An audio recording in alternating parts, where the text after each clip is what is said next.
What's up, familia? Welcome back to my channel and welcome to the 2-year LINX update. And before I get into the video, I do want to say that when I got my LINX implanted, I had the Nissen Fundoplication already. So 2 years prior to getting my LINX implanted, I had the Nissen Fundoplication procedure, and that was taken down when the LINX was implanted. So just to kill two birds with one stone, I got the Nissen taken down and then the LINX implanted. And also, I got my mesh from the Nissen Fundoplication out, and that was really basically cleaned up in that area. And then my hiatal hernia was sutured back again in that area. So I just want to get that out the way. Now let's talk about how I'm feeling after 2 years. So I'm feeling good. I think I'm gonna answer one of the major questions that people have. Would you like to have the LINX, or would you have done the, if you had to choose, would you do the LINX or would you do the Nissen Fundoplication? My personal experience, remember guys, this is my experience. There's no medical advice. I'm not a professional. Take that into consideration every time. This is just my experience. I think I would have definitely gone with the LINX at the beginning. Just for the fact that it's just less invasive in my body.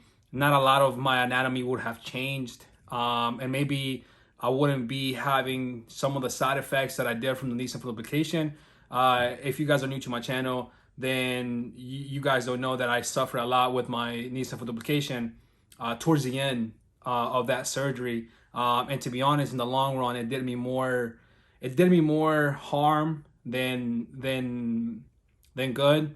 Now, this is not to say that the Nissen is not a good procedure. I've read a lot of success stories through Facebook, through my YouTube channel of the Nissen Fundoplication just working for a very long time, and that's great for a lot of people. That's a huge blessing. But in my case, it wasn't like that. It didn't play out like that. So I ended up having my Nissen Fundoplication takedown and the LINX implanted. If you want to know more about that, you can go back and check my videos. I have all that information on, and literally I have like a month to month, or like just update on update throughout my whole process with the LINX. So yeah, and then I guess I would like to get into more questions that people have. Or actually, no. Let me get into how I'm doing in general, real quick. So I'm doing all right. I'm doing good. I still have regurgitation issues. I still have acid reflux issues. My doctor recommended for me to get a Bravo study done to see, whether what I'm saying is correct or what he thinks, is correct. And what I mean by that, I went back to him and I told him what was going on, and he said that he believes that the reason I'm still regurgitating or having food and all that situation coming back to my esophagus or in my esophagus is the fact that my LINX might be too tight.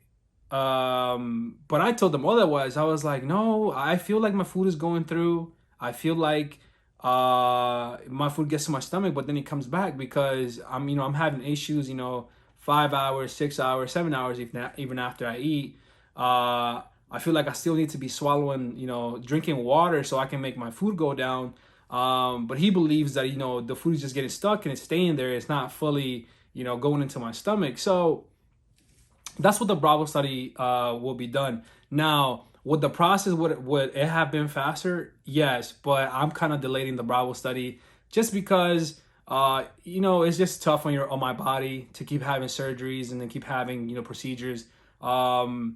Even studies, in general, because the reason why he thinks that, my LINX is too tight is because when I did the barium swallow, I drank the pill and the pill got stuck in my esophagus. So, he thought that was too tight. And one of the other reasons he thought that was too tight because my motility, like my muscles in my esophagus, they're working just fine. They're working very well. So, that's what he believed, and that's what we're trying to find out. I get very anxious when it comes to having more studies since, I build anxiety because of the Nissen Fundoplication, but I'm gonna get it done. I'm probably gonna get it done around August, set up the appointment, get it over with, and have the Bravo study. And I'm actually gonna make a video about the Bravo study while I actually have the Bravo, like, you know, the chip or the little thing in my LES. So yeah, so that's where I'm at. It's not, you know, a lot of things going on, but it's just I'm at a standstill with my situation. I kind of reached like an impasse on it, and that's it. Another question that I would like to answer is, you know, do you actually physically feel the links? Yes and no. Well, the reason I feel it is because if I were to eat, let's say for example, a lot of food or like heavy foods, or like I ate too fast, or like I take big bites. If I were to, you know, swallow too fast, then I'll feel like my links will not let my food go by, and I'll feel like I'm choking. And I feel exactly in this area where the LES is at, the lower esophageal sphincter, that the links is holding onto the food, and like it's not, you know, letting it go through. But eventually, if I keep drinking water and stuff, and I know better not to be doing that, so for the most part, it doesn't happen.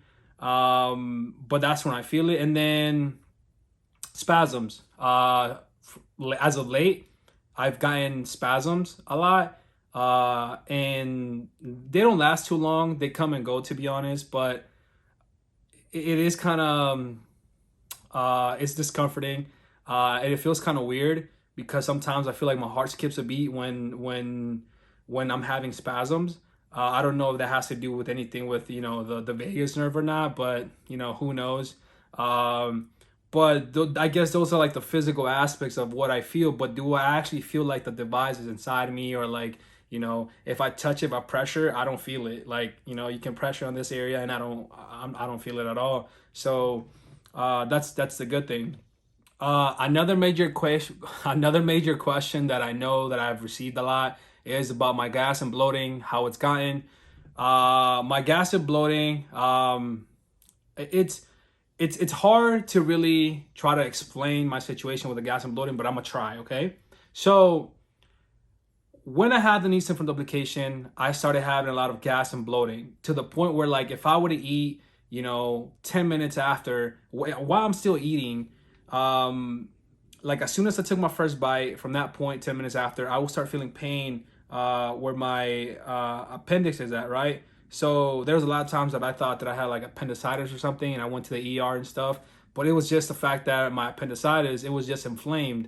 It was just a lot of gas on there. And because of the Nissen Fundoplication, I started having major gas issues and major bloating issues. Now, with the LINX, when I had the LINX implanted, the gas situation got better. And one major reason is because I was able to burp after my LINX. So I was able to burp and, you know, burp some gas that I had in my stomach instead of going out the other way. I would say, though, that my gas issues have not gone away completely, and they are still a big part of my life. And to the point where when I start eating again, you know, while I'm eating, you know, several minutes after, I will start feeling like I need to pass gas. And if I don't pass gas, then I feel like I need to stop eating, or at least eat less. And sometimes, you know, a couple hours later, I'm hungry again, which is a bad thing. So, you know, you got to work your way around that. It's something that I feel like, you know, it's been part of my life. And trust me, I try to heal my gut. I've tried to eat, you know, things that would, you know, have less effect on gas and bloating, but it's just part of my life now. I don't feel like there's much that I can do at this point. But I'm gladly, you know, I'm able to burp and stuff. And there are certain foods, I would say, that cause it to be more worse, right? Especially if it's like it has a lot of fats in it, or it's fried and things like that. My gas and bloating do get worse. And there's every now and then, if I don't take care of myself very well, there's points where I do feel really bad, and there is like pain that comes with the gas and the bloating. But again, that's why I try to take care of myself on a daily basis, and just try to watch out on what I eat, and you know, be good on that aspect. Another major thing that people wonder about, it's about exercising. Again, my exercises is not a lot, but I would say I feel like I'm improving since I got the surgery in aspects of like me being able to exercise a little bit more. Walking, for example, I made a video probably about a year ago about like how much I used to exercise, and it was probably like 4,000 steps. But now I'm able to do 10,000 steps, 10,000 K steps plus. I'm sorry, 10,000 steps plus, and no issues. So that's actually a really good thing. I'm able to exercise more. I feel like I'm improving more. I'm able to lift some weights. Not too much. I don't push myself too hard, but just enough to keep my muscles and just not be kind of scrawny. I do want to have some muscles in me, so I do lift. I guess I lift more, lift less weights, but a lot of reps. Instead of lifting just extra heavy weights to the point where like you have to max out. And that's been pretty good with me. I'm still trying to get better, trying to see where's the limit, how far I can push myself without me getting sick or feeling sick for like that same day or like the next day. So I feel like I'm pushing myself more and more, and that's been pretty good. I feel like I'm getting a little bit better, but there is gonna be a point where like I won't be able to do much because I'm not able to run for far distances, and that's not just the issue with my gastro issues, but with my heart issues. There's a correlation between my heart and my gastro issues where my heart just races way too high, and I do not like that. It's a very scary feeling, so I try to avoid as much as possible. But I am getting better in the exercising aspect. I will try to upload a video of my exercise and how I exercise throughout the day, and I try to accomplish at least 10,000 steps a day to try to get my heart rhythm going and my health in general, and all that good stuff. So last but not least, I guess what's next for me.